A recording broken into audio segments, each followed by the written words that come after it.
আসসালামু আলাইকুম এভরিওয়ান, সবাইকে স্বাগতম জানাচ্ছি এমসিকিউ সিরিজের আজকের ক্লাসে। তো আজকের ক্লাসে আমরা ফিজিক্স ফার্স্ট পেপারের ঢাকা বোর্ড 2024 সালের যে প্রশ্নটা এসেছিল 25টি এমসিকিউ, সেই এমসিকিউ গুলো সলভ করব। তো এই সিরিজে আমরা বিভিন্ন বোর্ডে আসা যে কোয়েশ্চেনগুলো সেগুলো এক এক করে সলভ করব। এর পরবর্তীতে আমরা বিভিন্ন টেস্ট পেপার থেকে বাছাইকৃত কিছু যেগুলো তোমাদের কলেজ আছে, ভালো ভালো কলেজের যে এমসিকিউ গুলো সেগুলো এক এক করে সলভ করার চেষ্টা করব। তো আজকে ঢাকা বোর্ড 2024 সালের যে ফিজিক্স প্রথম পত্রের যে প্রশ্নটা এসেছিল সেটা আমরা সলভ করার চেষ্টা করি। চলো তো এক এক করে চলে যাই আমরা। প্রথম যে প্রশ্ন, এটাতে কি বলা আছে দেখি। প্রথম প্রশ্নটি বলা আছে, ভূপৃষ্ঠে ভূপৃষ্ঠে একটি দোলক ঘড়ি বা সরল দোলক আর কি 1 সেকেন্ডে একটি বার টিক দেয়। 1 সেকেন্ডে একটি বার টিক দেয়, দোলকটির কার্যকরী দৈর্ঘ্য কত, এটা আমাকে বের করতে বলা হয়েছে। আচ্ছা, তো যেহেতু 1 সেকেন্ডে একটি টিক দেয়, আমাকে টিক দেওয়া কি জিনিস এটা আগে বুঝতে হবে। দেখো, একটা সরল দোলকের ক্ষেত্রে আমি যদি বলি, একটা সরল দোলকের ক্ষেত্রে এটা তার সাম্যাবস্থা, এটা তার এক্সট্রিম একটা পজিশন একটা সাইডের, এটা অন্য সাইডের এক্সট্রিম পজিশন। আচ্ছা, সে এখান থেকে শুরু করে এই পর্যন্ত সে মুভ করতে পারে, তাই না? তো এখান থেকে ধরলাম আমি এখান থেকে যদি স্টার্ট করি জিনিসটাকে, তাহলে এখান থেকে শুরু করে একবার এখানে গিয়ে আবার যে ফেরত আসা, এই সময়টুকুকে আমরা বলি পর্যায়কাল। তো তার মধ্যে এক পাশ থেকে গিয়ে অন্য পাশে যাওয়াকে বলা হয় একটা টিক। ঠিক আছে, তার মানে যে কোনো একটা সরল দোলক সে এক পর্যায়কালে দুইটা টিক দেয়। তাহলে প্রথমে সে এখান থেকে এই পাশে যাবে একটা টিক, এখান থেকে এই পাশে আসবে আরেকটা টিক, তার মানে দুইটা টিক সমান একটা পর্যায়কাল। তো যেহেতু বলা হচ্ছে যে 1 সেকেন্ডে একবার টিক দেয়, এর মানে যে তোমার পর্যায়কালটা 2 সেকেন্ড, তাই না? কারণ এখান থেকে এখানে যদি তার 1 সেকেন্ড লাগে, আবার এখান থেকে আবার ফেরত আসতে তার আরেক সেকেন্ড লাগবে, টোটাল তার 2 সেকেন্ড লাগবে। তোমাকে সহজ কথায় একটু অন্যরকম ভাবে বুঝিয়ে দেওয়া হয়েছে যে এর পর্যায়কালের ভ্যালু 2 সেকেন্ড। তো পর্যায়কাল যদি 2 সেকেন্ড দেয়া থাকে, সেখান থেকে কি আমরা কার্যকরী দৈর্ঘ্য বের করতে পারবো না? তো কার্যকরী দৈর্ঘ্য বের করা যে সূত্রটা, সেটা আমরা জানি টি সমান 2 পাই রুট ওভার এল বাই জি। তো এখান থেকে টি এর ভ্যালু তুমি 2 বসাও, এটা 2 পাই, এল আমাকে বের করতে হবে, আর জি আমার 9.8। তো এই সিম্পল ক্যালকুলেশনটা কিন্তু আমরা চাইলে ক্যালকুলেটরেই করতে পারি। তো চলো ক্যালকুলেটর একটু ইউজ করি, ক্যালকুলেটর ইউজ করে সলভটা করে ফেলি। তো এখানে কিভাবে করব? প্রথমত এই 2 কে 2 পাই দ্বারা ভাগ করব। তাহলে 2 ডিভাইডেড বাই 2 পাই, তাহলে 2 কে 2 পাই দ্বারা ভাগ করার পরে আমি যদি রুটটাকে পাশে নিয়ে আসি, তাহলে কি স্কয়ার হয়ে যাবে। তাহলে স্কয়ার করলাম, তাহলে একটা ভ্যালু আসলো। এর সাথে যদি 9.8 তুমি গুণ করে দাও, তাহলে কিন্তু এল এর ভ্যালু পেয়ে যাবে। তাহলে 9.8 গুণ করলে আসছে 0.9929, অর্থাৎ 0.993। এই যে অপশনটা দেখতে পাচ্ছি আমরা এখানে 0.993, এটাই তোমার আনসার। অর্থাৎ এল এর ভ্যালু 0.993 মিটার। তাহলে এই আমার এই যে সরল দোলকটা ছিল, এই সরল দোলকটার কার্যকরী দৈর্ঘ্যের ভ্যালু। খুব ইজিলি কিন্তু করা গেল, শুধুমাত্র একটা সিম্পল একটা সূত্রের সাহায্যে কিন্তু আমরা সলভ করতে পারলাম। চলে যাবো আমরা সেকেন্ড প্রশ্নে। নির্দিষ্ট সময় পর পর যে গতির পুনরাবৃত্তি ঘটে তাকে কি বলে? একটু আগে যেটা ব্যাখ্যা করলাম, আসলে তার গতিটাই ব্যাখ্যা করা হচ্ছে, এটা কিন্তু সংজ্ঞা থেকে এসেছে। দেখো, কোন একটা বস্তু যদি নির্দিষ্ট সময় পর পর একটা বস্তুকে প্রদক্ষিণ করতে থাকে, সেটা এদিক থেকে হোক অথবা এদিক থেকে হোক, দুইটাই কিন্তু যে গতির নামে পরিচিত, সেই গতিটাকে বলা হয় পর্যাবৃত্ত গতি। যে গতির কারণে কোনো একটা কণাকে একটা বস্তু নির্দিষ্ট সময় পর পর অতিক্রম করে, সেটাকে আমরা পর্যাবৃত্ত গতি বলি। যেমন সূর্যের চারদিকে আমার পৃথিবীর গতি, ঠিক 365 দিন পর পর সে কিন্তু একই জায়গায় ফেরত আসে। 5 ঘন্টা 47 মিনিট সামথিং আছে, বাট ওই সময়টা কিন্তু ফিক্সড। একই রকম ভাবে আমি যদি বলি সরল দোলকের গতি, এটাও এক ধরনের পর্যাবৃত্ত গতি, বাট ওটা স্পেশাল ধরনের পর্যাবৃত্ত গতি, এটাকে আমরা সরল দোলন গতিও বলি, ঠিক আছে? বাট ওটাও কিন্তু এক ধরনের পর্যাবৃত্ত গতি। আবার আমাদের ঘড়ির যে কাটার গতিটা, একটা ঘন্টার কাটা একটা নির্দিষ্ট সময় পর পর 12 ঘন্টা পর পর এক জায়গায় আসে। সেকেন্ডের কাটা 60 সেকেন্ড পর পর এক জায়গায় আসে। একটা মিনিটের কাটা প্রতি 1 ঘন্টা এক জায়গায় ফেরত আসে বারবার। তো এই যে গতিটা, এই গতিটাকে আমরা বলি পর্যায়বৃত্ত গতি। চলে আসবো 3 নম্বরে। পরম শূন্য তাপমাত্রায় কোনো গ্যাসের গতিশক্তির ভ্যালু কত? ওকে, দেখো, গ্যাসের গতিশক্তির সাথে তাপমাত্রার কি সম্পর্ক, সেই সূত্রটা তোমার মাথায় আসতে হবে এই এটাকে সলভ করার সময়।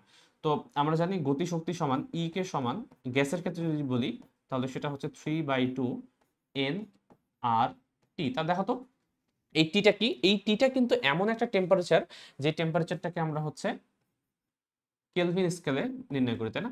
কেলভিন। তো কেলভিন স্কেলটা তোমরা জানো এমন ভাবেই নির্ণয় করা হয়েছে যে এটা একবারে হচ্ছে 0 থেকে শুরু করে একদম সব সর্বোচ্চ ভ্যালু পর্যন্ত মাপতে পারে।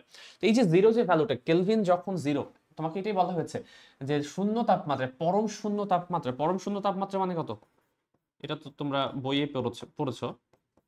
পরম শূন্য তাপমাত্রা মানে যে তাপমাত্রায় কোনো গ্যাস অ্যাকচুয়ালি বিলীন হয়ে যাওয়া উচিত, সেই টেম্পারেচারটাকে আমরা বলি হচ্ছে -273.16 ডিগ্রি সেলসিয়াস।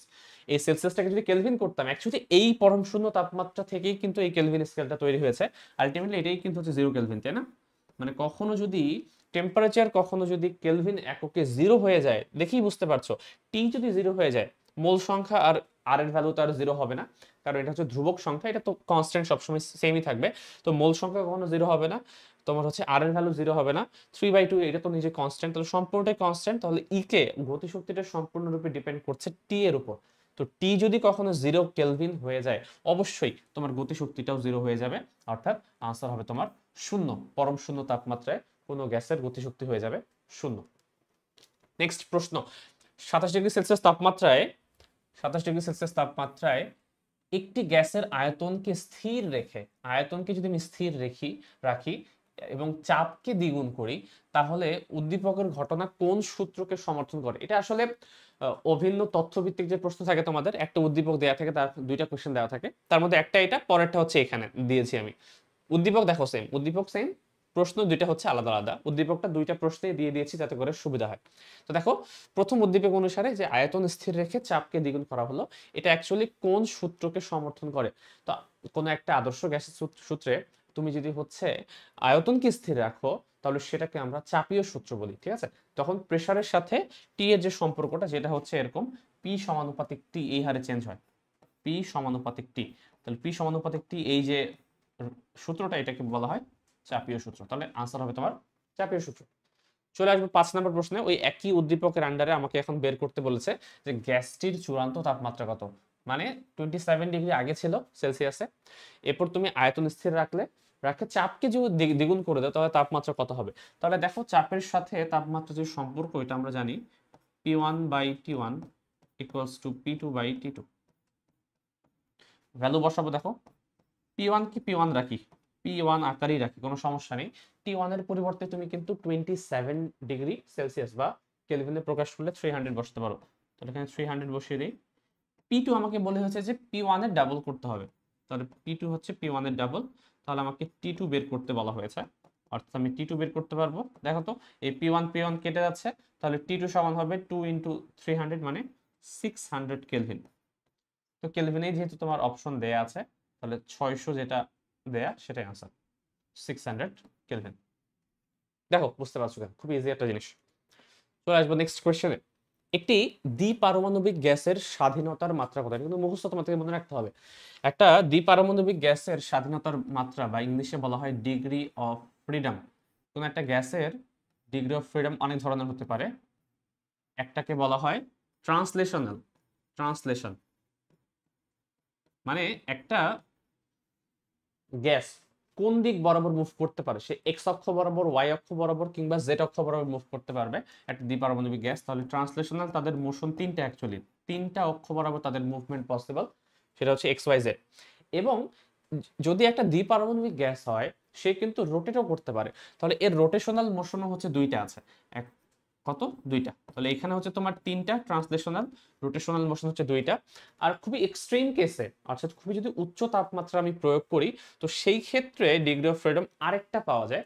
সেক্ষেত্রে আমরা, যদিও বইয়ে তোমাদের এটা মনে হয় দেয়া নাই, বাট নর্মাল অবস্থায়, নর্মাল টেম্পারেচারে আমরা বলতে পারি ট্রান্সলেশনাল একটা, রোটেশনাল দুইটা, টোটাল 3 আর 2 হচ্ছে এই 5টা স্বাধীনতার মাত্রা পাওয়া যায়।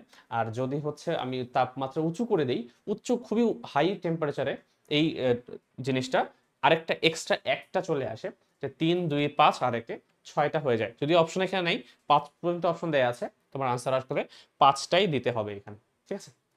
চলে আসবো আমরা 7 নম্বর প্রশ্ন। মহাকর্ষীয় বিভবের একক কোনটি?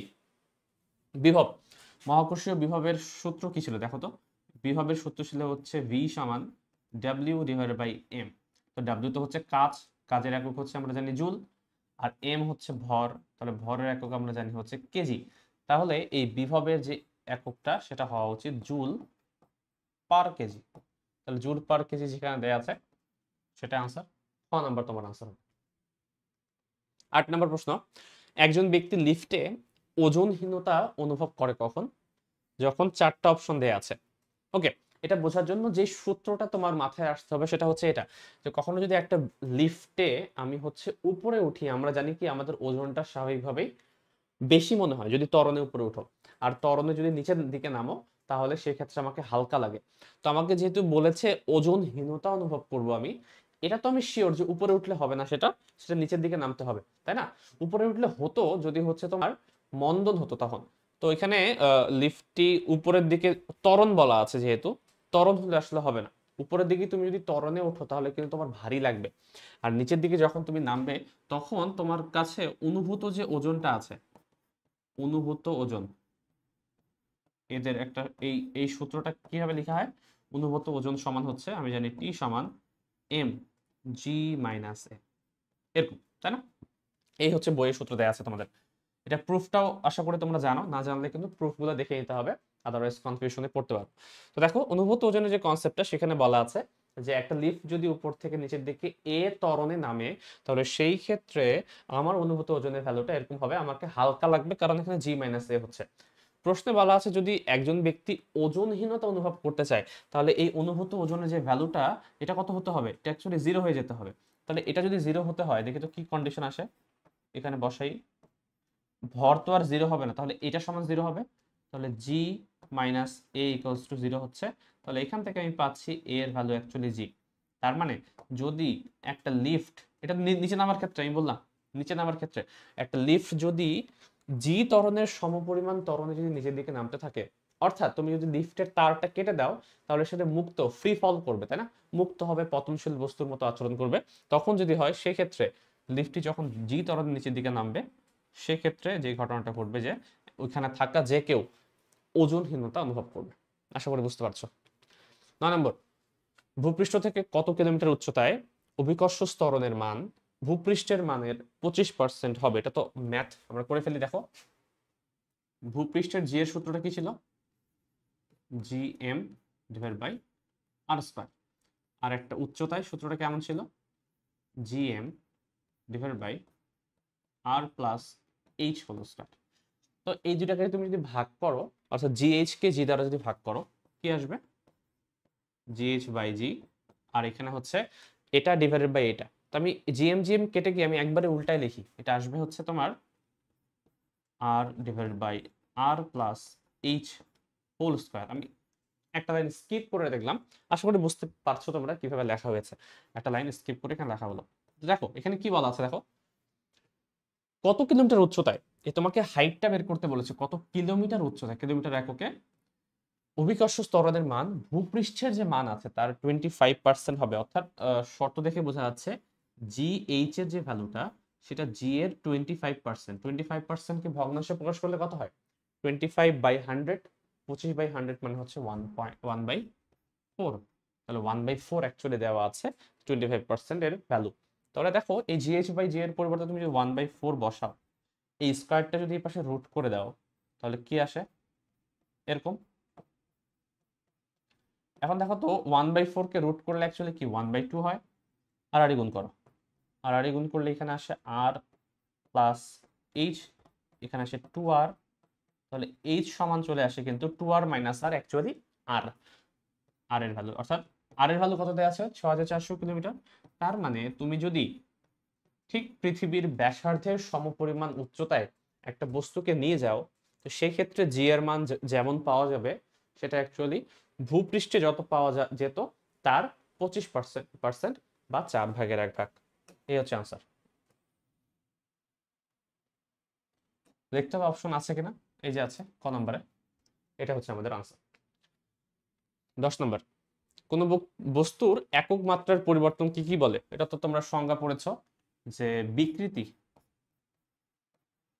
বিকৃতি মানে হচ্ছে যে কোনো দৈর্ঘ্য বৃত্তি হোক, আকার বৃত্তি হোক, যেটা হোক না কেন, যতটুকু পরিবর্তন হলো, যতটুকু পরিবর্তন হলো সেটা উপরে, আর যেটা আগে থেকে ছিল মূল, মূল দৈর্ঘ্য বা মূল আয়তন যেটাই বলো না কেন, এইটার যে অনুপাতটা সেটাকে বলা হয় হচ্ছে বিকৃতি। সংজ্ঞা থেকে কিন্তু এটাকে ইজিলি ব্যাখ্যা দেওয়া পসিবল। 11 নম্বর, এটা মুখস্থ জিনিস। পয়সনের অনুপাত সিগমা এর ক্ষেত্রে নিচের কোনটি সঠিক? তোমাদের বইয়ে দেওয়া আছে যে পয়সনের অনুপাত অ্যাকচুয়ালি -1 থেকে 0.5 এর মধ্যে হওয়াটা পসিবল, তো সেটাই হচ্ছে আনসার। 12 নম্বর, সরল দোলন গতি সম্পন্ন কোনো বস্তু বারবার দোল দেওয়ার কারণ কি? তো একটু আগে আমরা সরল দোলক আঁকলাম, সেখান থেকে ব্যাখ্যা করা যাবে। দেখো সরল দোলক যে এই পাশ থেকে এই পাশে যাচ্ছে, এর মেইন কারণ হচ্ছে যখন তুমি এই বস্তুটাকে এই পাশে টেনে ধরছো, ছেড়ে যখন দিবে তখন হচ্ছে প্রত্যেকটা বস্তুকে, সরল দোলক সম্পন্ন প্রত্যেকটা বস্তুকে একটা বল সাম্যাবস্থার দিকে নিয়ে যেতে চায়, তাকে প্রত্যায়নী বল বলে। তার মানে অবশ্যই সরল দোলন গতি সম্পন্ন কোনো বস্তুর ক্ষেত্রে বারবার এই এই জায়গায় ফেরত আসার বা সাম্যাবস্থার দিকে ধাবিত হওয়ার যে প্রচেষ্টা, সেটার একটা কারণ হচ্ছে প্রত্যায়নী বল। তাহলে এটা তো আনসার হবেই, এটা মাস্ট। আর এই দুইটার মধ্যে কোন একটা আনসার হবে, স্থিতি জড়তা অথবা গতি জড়তা। খেয়াল করো, একটা বস্তু যদি গতিশীল অবস্থা থাকে তখন সে সবসময় গতিশীল থাকতে চাওয়ার যে প্রবণতা, এটাকে কি বলে?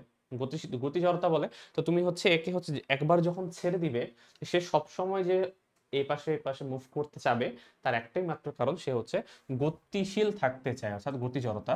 এই দুইটার অপশন হওয়া উচিত, অর্থাৎ গ নাম্বার। তো স্থির জড়তা হবে না, কারণ সে তো স্থির না। যদি স্থির থাকতো তাহলে স্থির জড়তা হতো, যেহেতু গতি সম্পন্ন বলা হয়েছে, তার মানে এখানে গতি জড়তা তোমার কাজে আসবে। পরের প্রশ্ন, 10 গ্রাম ভরের একটি বল 10 গ্রাম ভরের একটি বল 100 সেন্টিমিটার/সেকেন্ড বেগে একটি উলম্ব দেয়ালে আনুভূমিকভাবে আঘাত করে, একই বেগে ফিরে গেল। দেয়াল কর্তৃক প্রযুক্ত বলের ঘাত কত? আচ্ছা আচ্ছা, দেখো, বলের ঘাত বলের ঘাত সমান আমরা জানি ভরবেগের পরিবর্তন, অর্থাৎ mv মাইনাস mu। এখন দেখো এখানে ইন্টারেস্টিং যে জিনিসটা, সেটা হচ্ছে এককটা খেয়াল করো। বলের ঘাত কিন্তু নিউটন সেকেন্ডে বের করতে বলেনি, ডাইন সেকেন্ডে বের করতে বলেছে। তোমরা জানো কিনা দেখি যে ডাইন অ্যাকচুয়ালি কিসের একক বলো তো? ডাইনকে আমরা সিজিএস একক বলি। সিজিএস এককে বলের একক, সেখানে সিটা কি? সি হচ্ছে দৈর্ঘ্যের একক সেন্টিমিটারে, ভর হচ্ছে গ্রামে, এবং টাইম হচ্ছে যদি আমি সেকেন্ডে নেই, তাহলে এফ সমান এম এ এই সূত্র অ্যাপ্লাই করার পরে বলের যে এককটা আসবে সেটাকে বলা হয় ডাইন। তার মানে এখানে এম তোমাকে বসাতে হবে কিসে? এম বসাতে হবে তোমাকে গ্রামে, এ বসাতে হবে মিটার/সেকেন্ড স্কয়ারে, না সেন্টিমিটার/সেকেন্ড স্কয়ারে। যদি বসাও তাহলে যে এককটা পাওয়া যাবে সে এককটাকে আমরা ডাইন একক বলি। তাহলে দেখো, তোমার ইন্টারেস্টিংলি প্রত্যেকটা একক কিন্তু সিজিএস এককে দেয়া আছে। সেন্টিমিটার/সেকেন্ড সিজিএস একক, এটা হচ্ছে তোমার ভর, এটাও সিজিএস একক। তার মানে তুমি এককগুলো চেঞ্জ না করে যদি হচ্ছে ম্যাথটা সলভ করো, তাহলে যেই এককে বের হবে সেটাই অ্যাকচুয়ালি নিউটন না, বরং ডাইন এককে বের হবে। দেখো আমরা সেটা সলভ করব। এখানে যেহেতু বলা হয়েছে তোমার বলটি এদিকে গেল, গিয়ে আবার ফেরত আসলো, তাহলে বলটির ভর হচ্ছে 10 গ্রাম। 10 গ্রাম, সে হচ্ছে একটা বেগে যাচ্ছে 100 সেন্টিমিটার/সেকেন্ড, এবং আবার ফেরত আসছে কত? আবার সেম বেগে। আর একটা জিনিস মাথায় রাখতে হবে যে এই ডিরেকশনটাকে যদি তুমি পজিটিভ ধরো, তাহলে এই ডিরেকশনটাকে তোমাকে নেগেটিভ ধরতে হবে। এটাই হচ্ছে মেইন কেস এখানে, ঠিক আছে? তো আমি কল্পনা করি ইউ এর ডিরেকশনটা হচ্ছে পজিটিভ আর এর ডিরেকশনটা হচ্ছে নেগেটিভ। তুমি যে কোনোটা পজিটিভ বা নেগেটিভ ধরতে পারো, সমস্যা নেই। কারণ এখানে তোমার মান চেয়েছে, এখানে কিন্তু এটা চাওয়া হয়নি যে কোন দিকে বলের ঘাত কাজ করবে, ওটা চাওয়া হয়নি। তো আমি যে কোনো একটা দিক ধরি, সমস্যা নেই। এখানে যদি এম কমন নাও, এম এর ভ্যালুটা বসিয়ে দিই 10 গ্রাম। ভি কত? এটা হচ্ছে ভি মাইনাস 100, সূত্রে মাইনাস আছে, আর ইউটা হচ্ছে +100, তাহলে মাইনাস আর প্লাসে মাইনাসই থাকবে। তাহলে 100 100 হচ্ছে 200, 200 সাথে 10 গুণ করলে হচ্ছে 2000। যদিও মাইনাস আসছে কারণ তুমি দিকটা এইদিকে ধরেছো তাই, বাট এইটা সমস্যা না। তুমি যদি এইটাকে মাইনাস ধরতে তাহলে কিন্তু প্লাস আসতো আলটিমেটলি। তো এই হচ্ছে ঘটনা। 2000 যেখানে আছে সেটাই হচ্ছে আনসার। 2000 হচ্ছে সেন্টিমিটার/সেকেন্ড হবে না, ভুল দেখলাম, এটা হবে ডাইন/সেকেন্ড। ঠিক আছে? আশা করি বুঝতে পারা গেছো এটা। তো এই হলো আমাদের হচ্ছে এই 13 নম্বর প্রশ্নটা। তো এটাই হচ্ছে আমাদের ডাইন পার সেকেন্ড এই জিনিসটা, ঠিক আছে। আচ্ছা, পার সেকেন্ড বাবা লিখছি, পার সেকেন্ডও না, ডাইন সেকেন্ড অ্যাকচুয়ালি। ওকে, কারণ এখানে ভরবেগের পরিবর্তন মানে কি আমরা জানি, এফ ইন্টু টি জানি। তাহলে এফ ইন্টু টি, এফ হচ্ছে তোমার ডাইন, টি হচ্ছে তোমার সেকেন্ড। চলে আসবে 14 নম্বর প্রশ্নে। একটি রকেটের উড্ডয়নের প্রথম সেকেন্ডে এর ভরের এত ভাগ গ্যাস হচ্ছে এত বেগে নির্গমন করে, রকেটটির ত্বরণ কত? আচ্ছা, রকেটটির ত্বরণের সম্পর্কিত তোমাদের সূত্রটা সেটা ছিল এরকম, এ সমান V R by M into DM over DT. আর যদি হচ্ছে পৃথিবীর মধ্যে থাকে তাহলে অবশ্যই এখান থেকে তোমাকে জিটা বিয়োগ করতে হবে, তাই না, আমাদের অভিকর্ষ ত্বরণটা। কারণ নেট যদি আমি ত্বরণটা বের করতে চাই রকেটের, তাহলে এটা হচ্ছে কি পরিমাণ থ্রাস্ট বা বল সে লাভ করছে, এর কারণে ত্বরণটা কত। আর নেট ত্বরণটা হচ্ছে তোমার এখান থেকে যদি অভিকর্ষ ত্বরণটা বিয়োগ করি তাহলে সেটা। দেখো প্রথম সেকেন্ডের ঘটনা বলা হচ্ছে, এক সেকেন্ডে যেটা হচ্ছে যে টোটাল যে ভর, ওই ভরের 60 ভাগের 1 ভাগ গ্যাস কিন্তু বের হয়ে গেল এবং তার বেগের ভ্যালু দেওয়া আছে। তো ভি আর মানে কিন্তু এই যে গ্যাস কত হারে বের হচ্ছে, কত বেগে, সেটা 2400। তাহলে 2400, এম এর ভ্যালু আমরা জানি না, এম আপাতত রাখি। বাট একটা জিনিস আমি জানি, এটা তো 1 সেকেন্ড, টাইম তো 1 সেকেন্ড। কোন জিনিসটা জানা আছে, সেটা হচ্ছে এই গ্যাস যে বের হচ্ছে সেটা কতটুকু গ্যাস বের হলো, 60 ভাগের 1 ভাগ, মোট ভরের 60 ভাগের 1 ভাগ, তাই না। তাহলে আমি 1/60 অফ এম, মানে টোটাল ভর যদি এম হয় তো তার 60 ভাগের 1 ভাগ কিন্তু গ্যাস বের হয়ে গেছে, এটা তোমাকে বলা আছে। এর সাথে তোমাকে বিয়োগ করতে হবে কত, বিয়োগ করতে হবে 9.8। এটা দেখো এই এম এম কেটে যাচ্ছে অটোমেটিক্যালি। 2400কে যদি 60 দ্বারা ভাগ দাও তাহলে কত হয়, 40। 40 থেকে যদি 9.8 বিয়োগ করি আমি,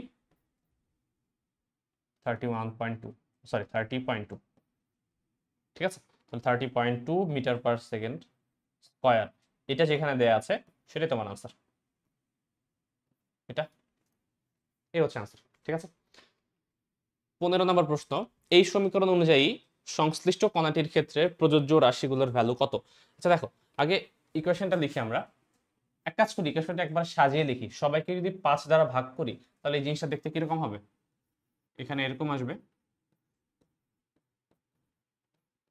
একে 5 দ্বারা ভাগ করো, 25, এক্স সমান 0।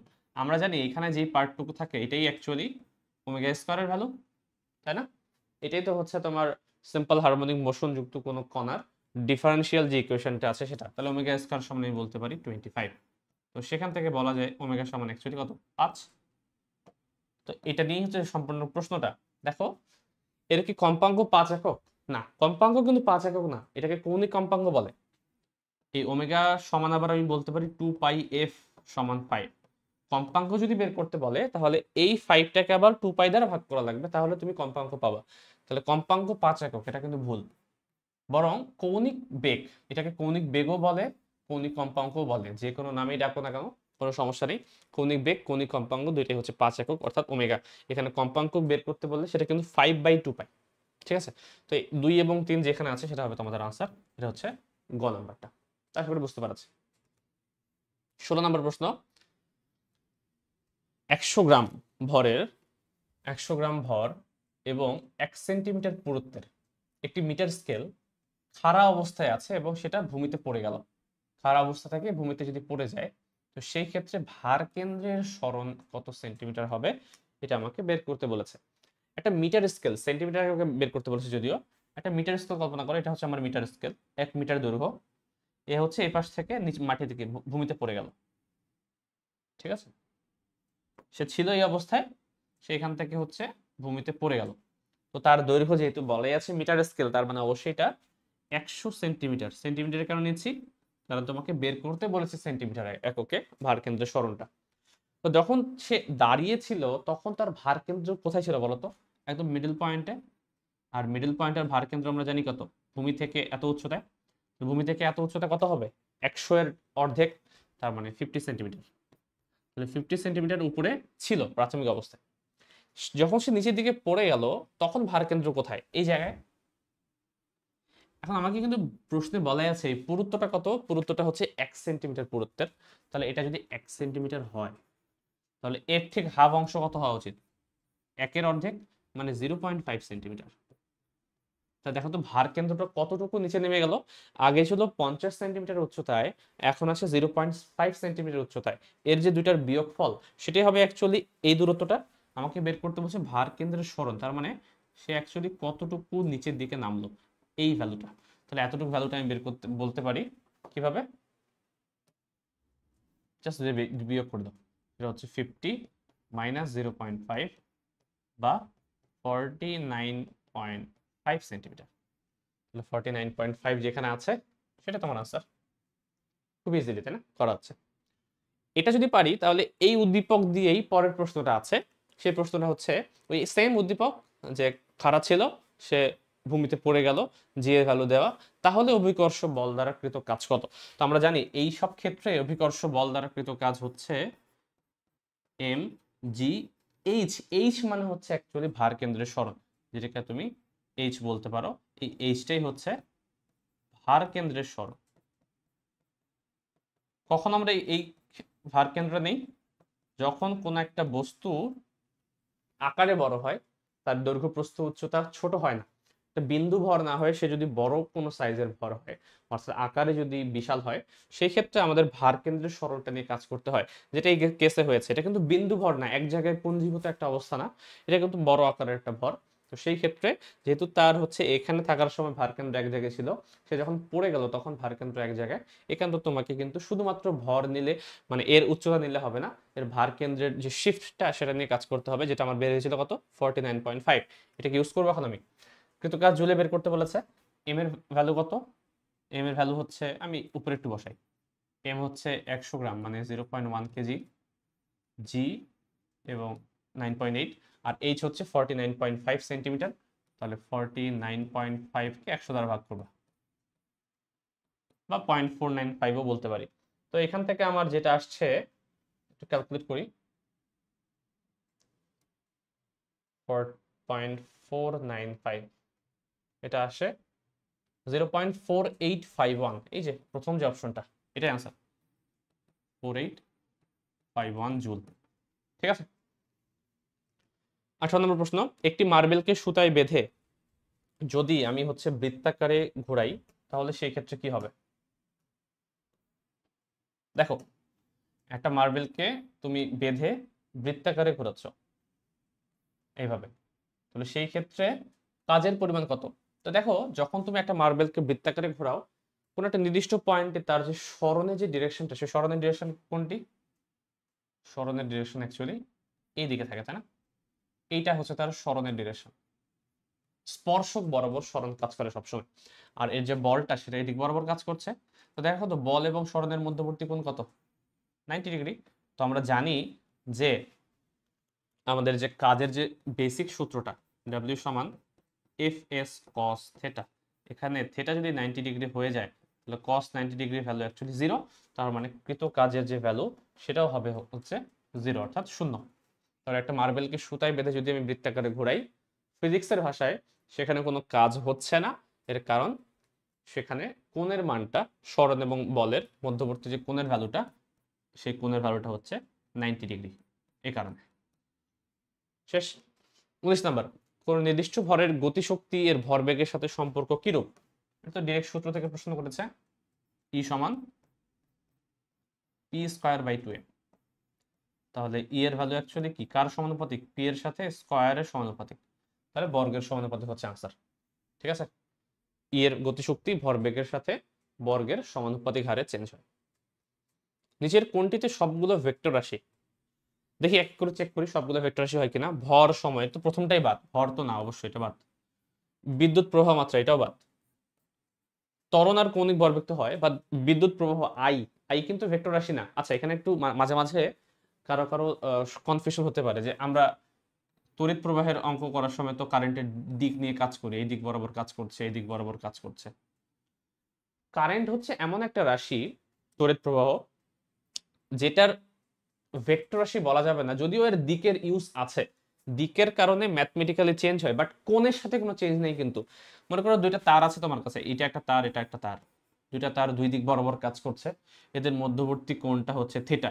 তো দুইটা তার যদি আমি বলতাম যে এভাবে কাজ করছে, এদের কারেন্টের যোগফল কত, আমি যদি বলি যে এই বিন্দু থেকে টোটাল কি পরিমাণ কারেন্ট বের হয়ে আছে, এখানে কিরশফের কারেন্টের ল ইউজ করো, ইউজ করে বলো, তাহলে কোনটার মান যদি 10 ডিগ্রি হয় তোমার উত্তর যা হবে, কোনটার মান যদি 50 ডিগ্রি হয় তোমার উত্তর কি সেম হবে নাকি আলাদা হবে?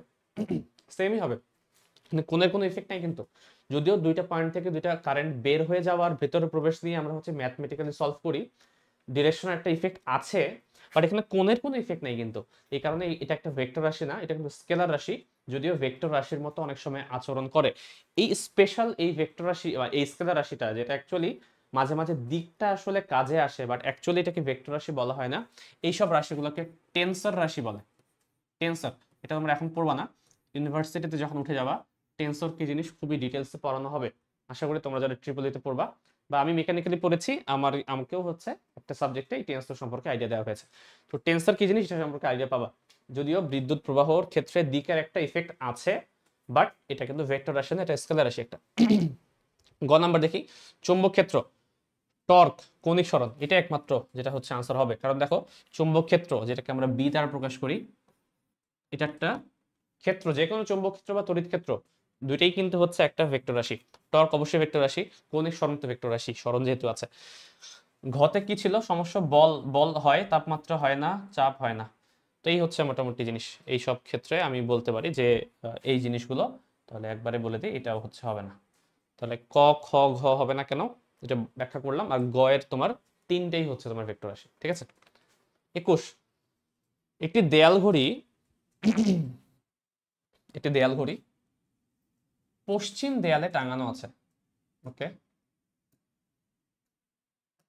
পশ্চিম দেয়ালে টাঙানো আছে, যদি ঘন্টার কাঁটাকে পি এবং মিনিটের কাঁটাকে কিউ দ্বারা নির্দেশ করে, তাহলে 12টা 15 মিনিটে পি ক্রস কিউ এর দিক কোন দিকে?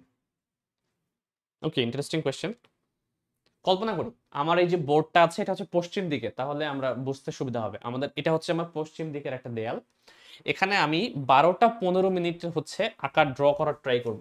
তো চলো 12টা 15 মিনিট ড্র করার ট্রাই করি। একটা ঘড়ি আঁকি, এ হচ্ছে আমার ঘড়ি, এই ঘড়ির মধ্যে দুইটা কাঁটা থাকবে, একটা হচ্ছে ঘন্টার কাঁটা পি, 12টা 15 যেহেতু বলেছে এটা হচ্ছে 12, এটা হচ্ছে 3, তাহলে 12টা মানে একবারে 12টাতে হবে না, একটু তো এই দিক বরাবর হবে তাই না, একটু বাঁকা হবে, যাই হোক। এটা হচ্ছে তোমার মনে করো ঘন্টার কাঁটা, একটু মোটা করে আঁকলাম। আর 15 মানে হচ্ছে তোমার সেকেন্ড মিনিটের কাঁটা, এইখানে ধরলাম আমি একটু চিকন করে আঁকলাম। এটা হচ্ছে ঘন্টার কাঁটা আমার পি, সেকেন্ডের কাটা মিনিটের কাটা হচ্ছে কিউ। আমাকে বের করতে বলেছে পি ক্রস কিউ এর দিক কোন দিকে, পি ক্রস কিউ। আচ্ছা বুঝতে পেরেছি, দেখো পি থেকে যখন কিউ এর দিকে তুমি ক্রস গুণ করবে, আমরা জানি এর দিকটা হিসাব করা হয় ডান হাতি স্ক্রু নিয়ম অনুসারে। তাহলে পি থেকে কিউ এর দিকে যদি একটা স্ক্রুকে আমি ঘুরাই ক্লকওয়াইজ, ঘড়ির কাঁটার দিকে যদি ঘোরাই, যখন তুমি ঘোরাবা তখন কিন্তু আলটিমেটলি তুমি স্ক্রুটা কি টাইট দিচ্ছ না, স্ক্রু যখন টাইট হবে তখন কি ভেতরের দিকে প্রবেশ করবে। তো যেহেতু এই যে বোর্ডটা আমি কল্পনা করলাম, এই দেয়াল ঘড়িটা যেহেতু বোর্ডের উপরে, এই দেয়াল ঘড়িটা যেহেতু আমি বললাম যে পশ্চিম দেয়ালে আটকানো, তো যখন পশ্চিম দেয়ালে তুমি হচ্ছে পি থেকে কিউ এর দিকে একটা স্ক্রু ঘোরাবা, সেটা কিন্তু পশ্চিমের দিকেই ভেতরের দিকে প্রবেশ করছে, তার মানে অ্যাকচুয়ালি পি ক্রস কিউ এর দিক হবে পশ্চিম দিকে। খুবই সুন্দর একটা প্রশ্ন করেছে কিন্তু, তাই না? এটা উল্টে যদি দেয়া থাকতো কিউ ক্রস পি এর দিক, তখন কোন দিকে হতো? তাহলে খেয়াল করো, যখন তুমি কিউ ক্রস পি করবা তখন কিন্তু উল্টো দিকে তোমাকে অ্যান্টি ক্লকওয়াইজ ঘোরাতে হবে এইভাবে। যখন আমি উল্টো দিকে ঘোরাবো একটা স্ক্রুকে, তখন সেটা বাইরের দিকে বের হয়ে আসবে। তাহলে বাইরের দিকে বের হয়ে আসার কথা হচ্ছে এই পশ্চিমের ঠিক উল্টো দিকে তার দিকটা হবে, অর্থাৎ পূর্ব দিকে দিকটা হবে। যেহেতু পি ক্রস কিউ বলেছে তাহলে আনসার হবে তোমার পশ্চিম দিকে। নেক্সট প্রশ্ন, ঘড়িতে যখন 12টা বাজে ওই মুহূর্তে কি ঘটনা ঘটবে? এটা তো এমনিই বলা যায়, ঘড়িতে 12টা যখন বাজে তখন কি মিনিটের কাটাও এখানে, সেকেন্ডের কাটাও এখানে, অর্থাৎ পি এবং কিউ এর যদি ক্রস গুণ করো তাহলে 0 আসা উচিত। সমান্তরাল না, দুটো একই লাইন বরাবর আছে, প্লাস সমান্তরাল এবং সরল একই রৈখিক এক রেখার আন্ডারেই, যেহেতু সমান্তরাল দুইটা ভেক্টরের পরস্পরের ডট গুণফলে ক্রস গুণফলে ভ্যালু 0 হয়, তাহলে আনসার হবে এদের ক্রস গুণফলে ভ্যালু 0। এটাই, বাকিগুলো একটাও হবে না, বাকিগুলো একটাও হবে না, কারণ এখানে থিটার ভ্যালু 0 অ্যাকচুয়ালি। 23 নম্বর, ন্যাবলা ক্রস এ, এটা অবশ্যই কি একটা ন্যাবলার সাথে যদি কোনো একটা ভেক্টর রাশির আমি ক্রস গুণ করি তাহলে এটাকে বলা হয় কার্ল। তাহলে এই যে কার্ল যদি 0 হয়ে যায়, এটা তোমাদের বইয়ে দেয়া আছে, কার্ল 0 হলে সেই ভেক্টর ক্ষেত্রটি অঘূর্ণনশীল হয়, ঠিক আছে, সংরক্ষণশীল হয়, এটা ঠিক আছে। সলিনয়েডাল হয় না। সলিনয়েডাল কখন হয়? যখন তুমি ডট গুণফল 0 পাও, অর্থাৎ তুমি হচ্ছে ডাইভারজেন্স যখন 0 পাও তখন হচ্ছে তোমার সলিনয়েডাল হয়। আদারওয়াইজ এই দুইটা হচ্ছে তোমার আনসার 1 আর 2। 24 নম্বর, একটি গাড়ি 10 মিটার পার সেকেন্ড সমবেগে যদি চলে তাহলে নিচের কোনটি সত্য? আচ্ছা, একটা গাড়ি চলছে রাস্তায়, তো রাস্তায় গাড়িটা চলতেছে, এখানে অপশন দেওয়া আছে তোমার অনেকগুলো। অপশনগুলো কি? গাড়িটির উপর কোনো বলই ক্রিয়া করছে না? অবশ্যই না, বল তো ক্রিয়া করবে। বল যদি ক্রিয়া না করে সেটা সামনে যাচ্ছে কেমনে? বল ক্রিয়া করবে, কিন্তু সমবেগে চলছে। প্রশ্ন তাহলে সমবেগে চলছে কেন? দেখো, এই রাস্তার সাথে কিন্তু একটা তার ঘর্ষণ বল কাজ করে, ফ্রিকশন। মনে করো ঘর্ষণ বলের মান যদি 10 নিউটন হয়, আর আমি যদি 10 নিউটন বলই প্রয়োগ করি, তাহলে কিন্তু বস্তুটা ত্বরণ হবে না কোনো, সে কিন্তু সমবেগে এগিয়ে চলবে, তাই না? তো এটাই হচ্ছে অ্যাকচুয়ালি, যে কোনো একটা গাড়ি এত মিটার সমবেগে চলছে, অ্যাকচুয়ালি তাহলে যেটা হচ্ছে সেটা হচ্ছে তোমার গাড়ি দ্বারা যে প্রযুক্ত বলটা, এটা ঘর্ষণ বলের সমান। ঘর্ষণ বলে যদি সমান না হতো, বেশি যদি হতো, তাহলে সেটা সমবেগে চলতো না, সেটা কি হতো? ত্বরণে চলতো। তাহলে বেশি হবে না, অন্তত বেশি হলে ত্বরণ হবে কিন্তু সেখানে, কারণ এখানে নেট ফোর্স 0 না। আর যদি কম হতো তাহলে তো সে চলতেই পারতো না, সে আলটিমেটলি ধীরে ধীরে ধীরে ধীরে তার বেগটা হ্রাস পেয়ে পেয়ে কোনো এক সময় গিয়ে থেমে যেত। আর বল ক্রিয়া করছে এটা সম্ভবই না, কোনো বল ছাড়া তুমি হচ্ছে সরণ পাবাই না। তুমি প্রথম থেকে যদি বল 0 করে দাও তাহলে সে স্থির অবস্থায় থাকবে। 25 নম্বর প্রশ্ন, লাস্ট প্রশ্ন আমাদের, বস্তুর গতি জড়তা কোনটির সমানুপাতিক? আচ্ছা, এটা বুঝতে হবে, বস্তুর গতি জড়তা অ্যাকচুয়ালি বল কি মিন করে? বল। স্থিতি জড়তা হচ্ছে বস্তুর ভর কি মিন করে?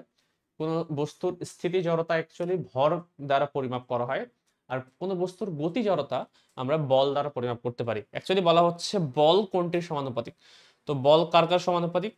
ভরের সমানুপাতিক, বেগের সমানুপাতিক, ভরবেগের সমানুপাতিক, বলের সমানুপাতিক। আচ্ছা, বল নিজে নিয়েই তো কাজ করছি আমরা, তাহলে এটা অ্যাকচুয়ালি ভরবেগের সমানুপাতিক হবে। ভরবেগের, কারণ বল আমরা জানি ভরবেগের সমানুপাতিক। তাহলে গতি জড়তা মানে একটা বস্তুর গতি জড়তার কিসের উপর কাজ করে? অ্যাকচুয়ালি ভরবেগের উপর কাজ করে। তো এই হচ্ছে মোটামুটি 25টা প্রশ্ন আমরা এক এক করে সলভ করার চেষ্টা করলাম। এরপরও যদি কোনোটা সমস্যা হয় অবশ্যই তোমরা আমাকে জানাতে পারো, সেই হিসাবে আমরা পরবর্তীগুলো সলভ করব। দেখো, এই হচ্ছে আমাদের আজকে ঢাকা বোর্ড 2024। পরবর্তী ভিডিওতে আমরা এমসিকিউ সিরিজের আরো কোনো বোর্ড প্রশ্ন নিয়ে হাজির হব। সেই প্রতি সবাই ভালো থাকো। আসসালামু আলাইকুম।